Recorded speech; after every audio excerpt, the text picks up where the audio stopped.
سنو 90 سیکنډز کې د نن ورځې مهمو خبرونو سره زما همیرا مهوش. د پاک فوج ترجمان ادارې ISPR مشر لیفټننټ جنرال احمد شریف چودھری ایبټ کې د مختلفو جامعاتو طالب علمانو سره خصوصي نشست دوران خبرو اترو کې ویلي دي چې پاک فوج د وطن دفاع لپاره پر عزم دی او د هر قسمه بهرني زورګیرۍ به سخت جواب ورکول شي. د خیبر پختونخوا کابینې لس غړو د صوبایي وزیرانو په توګه پیښور گورنر هاوس کې د خپل عہدو سوکن پورته کړي.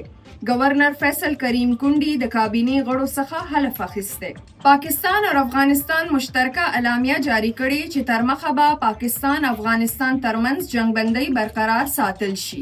د پیښور احتساب عدالت د اپر کوهستان میگا کرپشن سکینډل د مرکزی ملزم ګل رحمان د ضمانت درخواست مسترد کړي او د هغه جیل ته لیږلو حکم هم ورکړی دی. کوئټه کې د موبایل انټرنیټ سروس 40 غنټو لپاره بند کړی شوی دی. د بلوچستان داخله محکمې وینا ده چې امن او امان صورتحال لوجې انټرنیټ سروس به نن د شپې 12 بجو پورې بند وي.